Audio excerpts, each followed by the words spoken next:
امام زمان، آپ سے دور رہ کر پریشان ہیں، اپنی حالت پہ ہم خود ہی حیران ہیں، ساری اپنی تباہی کے سامان ہے، اپنے چاروں طرف واللعنة الدائمة على أعدائهم وأعداء الله من يوم عداوتهم إلى يوم لقاء الله. أما بعد، فقال الله تبارك وتعالى في كتابه المجيد وفرقانه الحميد: أعوذ بالله من الشيطان الرجيم، بسم الله الرحمن الرحيم. يا أيها الرسول بلغ ما أنزل إليك من ربك فَإِن لَمْ تَفْعَلْ فَمَا بَلَّغْتَ رِسَالَتَهُ وَاللَّهُ يَعْصِمُكَ مِنَ النَّاسِ. درود پڑھیے محمد وعلی محمد.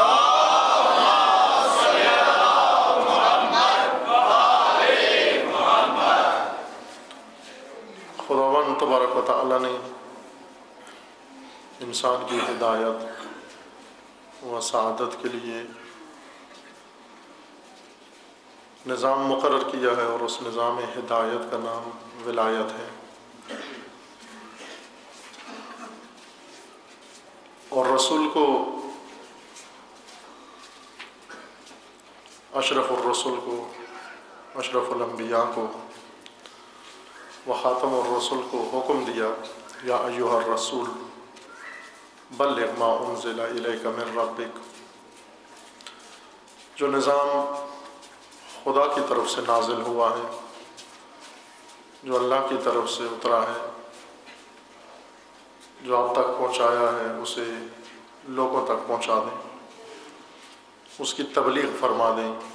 اسے ابلاغ فرما دیں. اور اگر یہ ابلاغ نہ ہوا، یہ تبلیغ نہ ہوئی، تو یوں سمجھیں کہ رسالت کا کام انجام ہی نہیں پایا. فما بلغت رسالتہ. اور ساتھ ہی یہ بھی فرما دیا کہ اگرچہ اس راہ میں مشکلات ہیں، رکاوٹیں ہیں، واللہ یعصمک من الناس،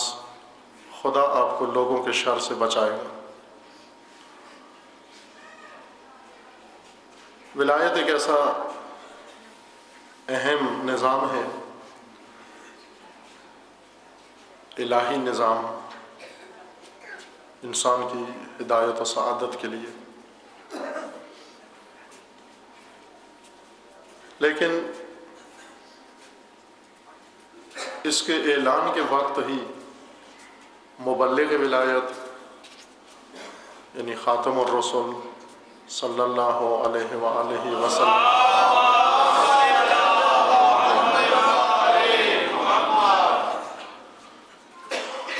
کہ قلب نورانی میں ایک تشویش موجود تھی، کھٹکا موجود تھا. اسی وجہ سے آیا کا لب و لہجہ بھی یہی بتاتا ہے کہ کسی بات کی پریشانی ضرور تھی رسول اللہ کے قلب نورانی میں. خداوند نے فرمایا کہ اگر یہ پیغام نہ پہنچا تو سمجھے رسالت کا کام انجام ہی نہیں پایا.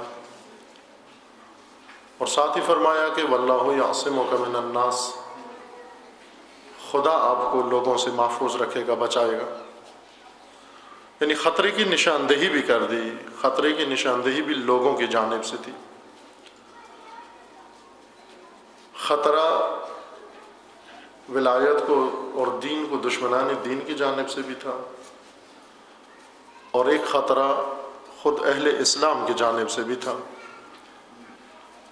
وہ تشویش جو قلب نورانی پیغمبر اکرم میں تھی، وہ دشمنان دین کی جانب سے نہیں تھی، بلکہ اہل اسلام کی طبابت تھی وہ تشویش اور وہ پریشانی. چونکہ دشمنان دین کے لیے قرآن نے خود فرما دیا کہ آپ اس کا اعلان کر دیں، اور جب اعلان ہو گیا، آیہ کریمہ اتری، خدا کا فرمان اترا: الیوم اکملت لکم دینکم. یعنی اس اعلان ولایت سے ہم نے دین کو مکمل کر دیا ہے. اس سے پہلے یہ فرمایا کہ دین مکمل ہوا الیوم یئس الذین کفروا من دینکم، کفار دین کے دشمن وہ مایوس ہو گئے ہیں،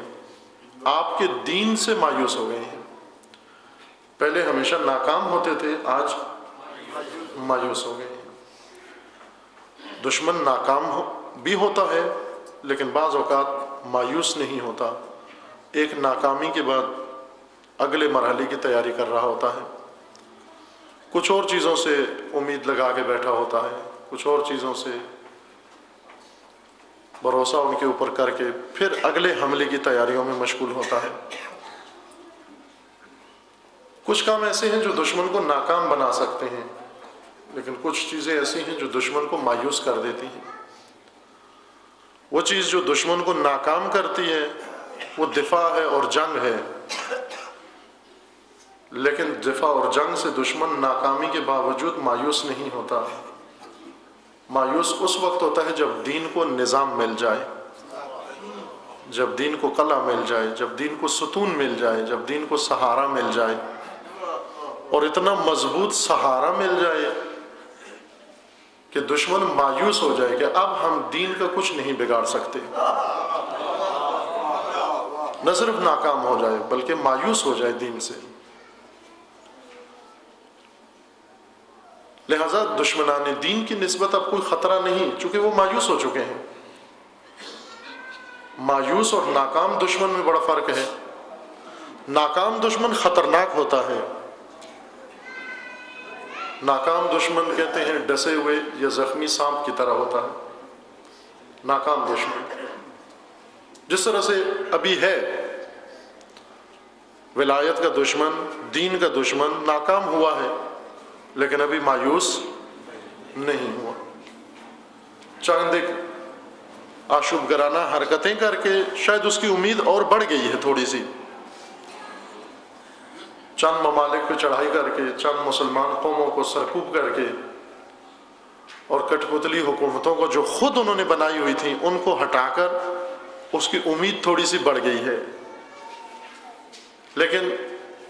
اس کی مایوسی کا وقت بھی قریب سے قریب تر آ رہا ہے، چونکہ ولایت چیز ہی ایسی ہے جو دشمن کو مایوس کر دیتی ہے، نہ صرف ناکام کرتی ہے بلکہ مایوس کر دیتی ہے۔ اس لیے ولی امر مسلمین نے، حامل پرچم ولایت نے، جس نے اس دور میں 1400 سال بعد دبا ہوا اور گرا ہوا پرچم ولایت اٹھا کر سر بلند کیا اور ساری دنیا کو بتا دیا کہ نظام ولایت آج بھی انسان کی سعادت کے لیے بہترین نظام ہے، آج بھی بہترین نظام ہے اگر بشر اس کی پناہ میں آ جائے، اس کے سائے میں آ جائے۔ یہ فرما دیا کہ اگر تم نے نظام ولایت کا رخ کیا تمہیں پشیمان ہونا پڑے گا، سوائے پشیمانی کے کچھ تمہیں حاصل نہیں ہوگا، لہٰذا یہ امید تمہاری پشیمانی میں بدل جائے گی، حسرت کرو گے اور ہزار حسرت کہ کاش ہم یہ حماقت نہ کرتے۔ ناکامی کے بعد تمہیں مایوسی ہوگی، لیکن کھٹکا جو رسول گرامی اسلام کے قلب نورانی میں موجود تھا وہ مایوس دشمن کی جانب سے نہیں تھا کہ ولایت کا اعلان کر دیں، دشمن کوئی حملہ نہ کر دے یا دشمن ولایت کا انکار نہ کر دے، دشمن تو ہے ہی دشمن ہے، دشمن سے توقع رکھنا دوستی کی یہ خود بے وقوفی ہے، حماقت ہے، دشمن سے رحم دلی کی توقع رکھنا یہ سادگی ہے، سادہ لوہی ہے، دشمن کے سامنے رونا، آنسو بہانا دشمن کو تیش دلانا ہے۔ دشمن ایسے ہوتا ہے، آپ نے دیکھا ہوگا کباب بنتے ہوئے،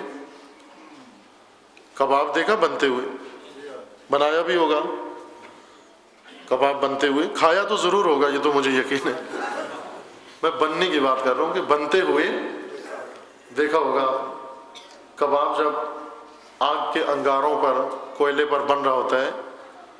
تو اس کے اندر چربی ہوتی ہے، وہ چربی جب حرارت اس کو پہنچتی ہے وہ پگھل جاتی ہے اور پگھل کر قطرے بن کر آگ کے اوپر گرتی ہے، یہ در حقیقت کباب کے آنسو ہوتے ہیں، یہ گریہ ہوتا ہے اس کا، جب کباب کو، گوشت کو آگ کے اوپر رکھا جاتا